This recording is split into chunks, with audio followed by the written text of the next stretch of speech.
Casper mattresses. What more can I say about them? The Casper is an obsessively engineered mattress at a shockingly fair price. It combines supportive memory foams to create an award-winning sleep surface with just the right sink and just the right bounce. Designed, developed, and assembled in the USA. With over 20,000 reviews and an average of 4.8 stars, Casper is quickly becoming the internet's favorite mattress. These mattresses come with free shipping and returns in the US and Canada, assuming you're one of the few not satisfied with your mattress. Try Casper for 100 nights risk-free in your own home. If you don't love it, they'll pick it up and refund you everything. For $50 off your purchase, just go to casper.com/STH and use promo code STH. And finally, the audio on this podcast was recorded with Rode microphones. What?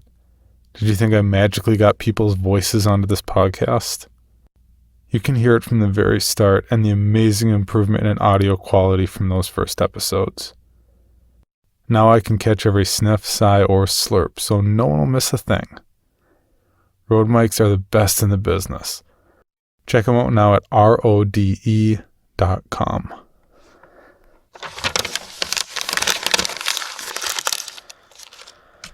Okay, that's enough of that. No more ads. Not for the rest of the season. We've got stuff to get to. Every town has its stories, its secrets. What possible harm could come from sharing them? This is Small Town Horror.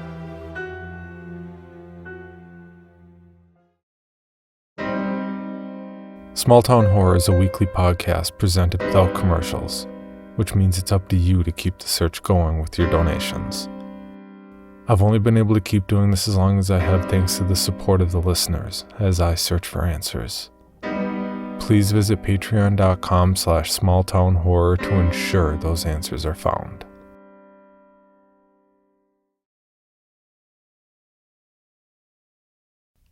I know.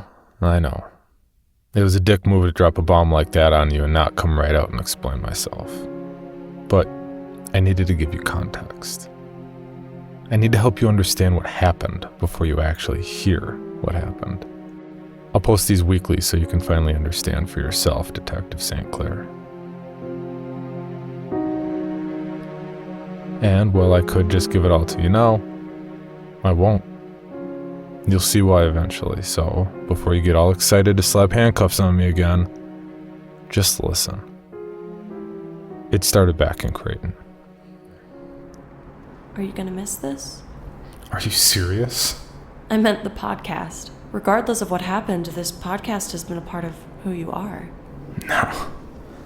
I don't need this anymore. If nothing else, I've still got Creepy. There's still a few waiting to get released. I think that's enough to keep me busy till Halloween. Besides, I'd rather read someone else's scary story than have to wade through my own. Then I guess that's it. Are you sure about this? Aren't I supposed to ask you that? I mean about leaving. With me. As sure as I've been about anything in a long time. Maybe you should have left the recorder on. You can be surprisingly charming when you aren't being all emo. Yeah, well, this thing does that to me, I guess. Are you going to post this before you leave? No. I don't need this anymore. You're just going to leave it here? My gift to the next person unlucky enough to get stuck in this room. Morbid. Not anymore. Come on. It's a beautiful day.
This wasn't a lie or a game.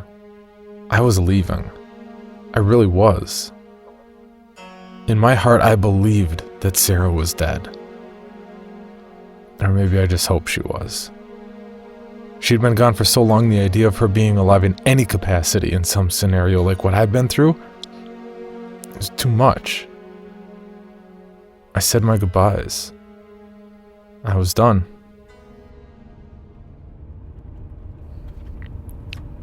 Then,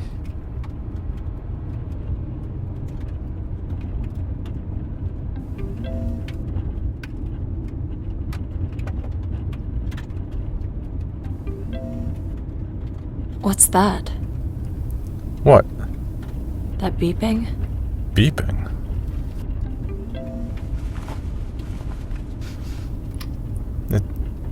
It's an alert. I forgot.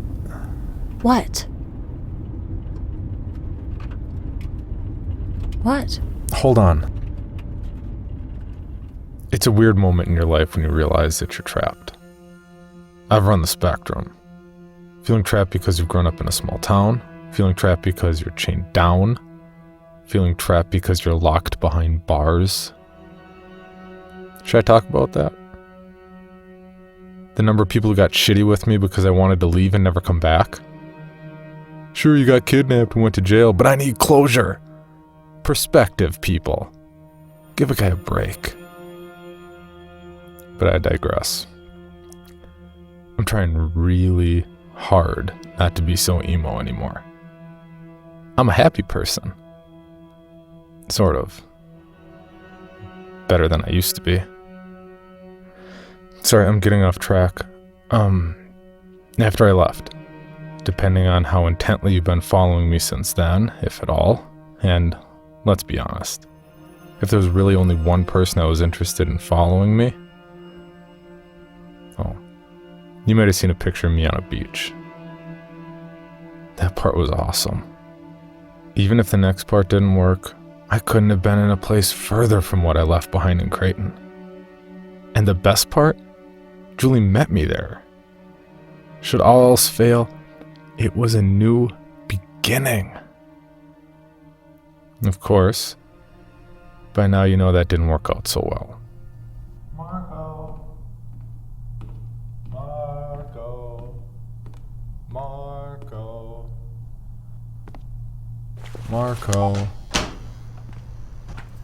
Marco. Polo? What are you doing? Are you drunk? A little. Well, He's here. are you sure? How long have I spent looking at those pictures? Context time. A little peek into the world of a paranoid survivor. I spent a lot of time on the internet after getting released from the psych ward. On one site, I found a nifty little gizmo. That alarm you heard earlier, back in the car, it was connected to a camera. Tiny thing, so small you wouldn't even notice it even if you were looking right at it. Built into the clock. I got it for those rare occasions when I left the motel in case someone was sneaking in when I was gone. The camera's motion activated in conjunction with an app on my phone. If my phone was further than 10 feet from the clock, the camera was activated, so I'd keep my cell phone in the other corner of the room while I slept. Yes, paranoid, I get it. But if the motion sensor was activated, it would send a message to my phone with a live feed to the camera. Got it for a good deal. Even though never once in all the time I've been back in the motel after Ashbury had I gotten an alarm on it. I thought at least once it would go off and the hotel manager would be sneaking in to do something, but no. Nothing. He left the sheets and anything else outside the room like he said he would. So I forgot about it. It never even occurred to me to pack the clock. It was a clock in a motel. I was focused on leaving. Then I got the alarm. And I got a video file. And I saw a face. A face that I saw that night at the resort. Until I saw him there, it was just a face on a video. I didn't know who he was. He could have just been someone from town who saw an opportunity to steal something. I was barely out of Iowa when he posted the audio I left behind in the motel. That's when I knew it was him. really him. The man had done all this to me. And the worst part? He was just a man. Maybe in his early 40s, head shaved, like close cropped, not bald, about 6 feet tall, average build. For all intents and purposes, someone who didn't notice. How many times had I seen him and not even realized it? What are you going to do? I don't know. I don't think I actually expected him to follow us. Why do you think you did? I don't know. I don't want to stay here. We won't. We'll leave first thing in the morning. I'm not going to be able to sleep.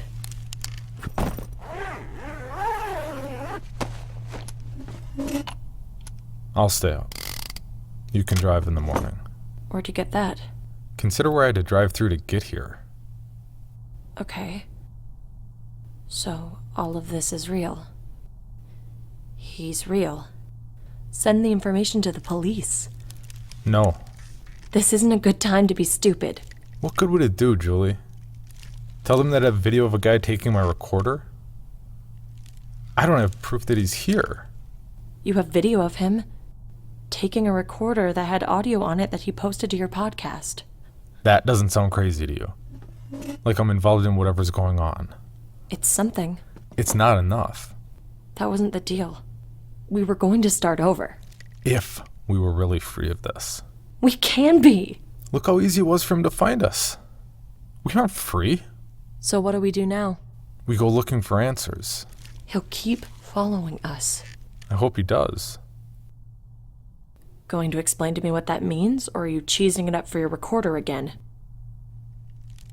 We need to record all this. Why? You seem certain that people are just going to think you're involved in all this. Because maybe at some point I can actually find something that proves I'm innocent. But the only way I can do that is if I actually document this. I don't know about this. Neither do I. That's not a good way to start. What do we even do now? Get some sleep. Yeah, like I'm gonna be able to sleep. Nightcap? We didn't sleep much that night, and you can get your mind out of the gutter. It's not that kind of podcast. We talked things through. Tried to plan what we'd do. Or not plan. You never know who's listening.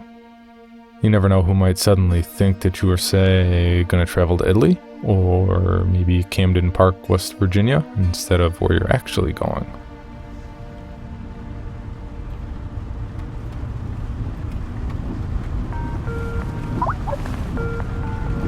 Mr. Jennings, back from retirement, I see.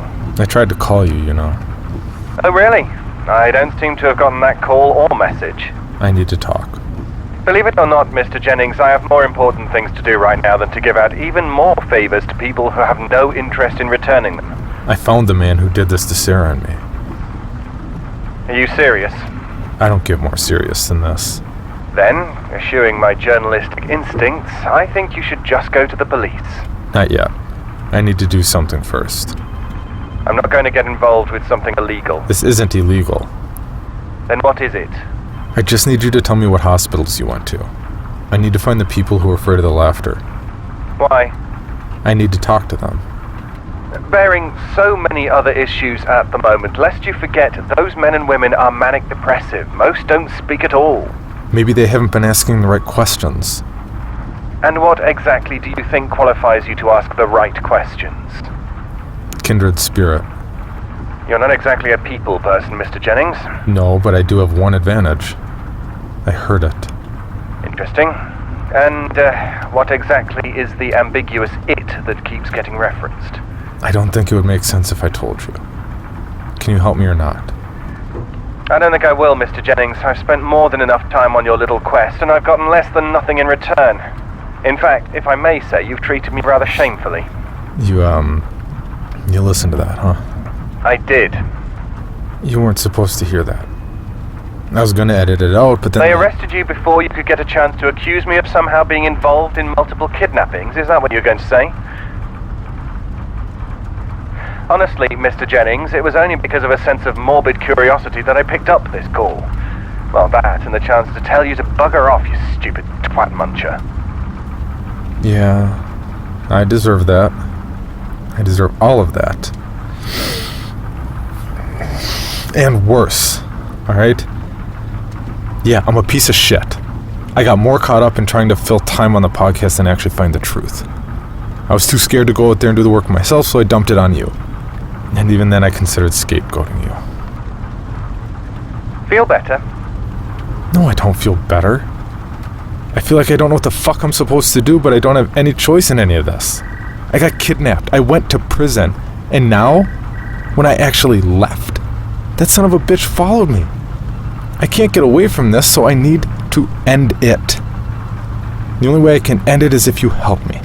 Because the only chance I have is to find someone with information who will talk with me. And now you're trying to guilt me into cooperating. No, I'm begging you to cooperate. And if you help me, you get first rights to my story on top of me doing one more thing. That being? I'll try really hard to figure out how to go fuck myself. Just for you. You realize I'm inclined to not believe you, right? You just need to trust me. For the record, St. Clair, I made good on my promise. Because everything you're listening to, William's getting it in advance. Not much in advance, but enough that he can do with it whatever he wants. I have no idea how he's going to feel by the end of this. But I know for a fact, you aren't going to like how this ends. I don't think there's any coming back from me. That gun you heard earlier, there's an empty chamber in it now.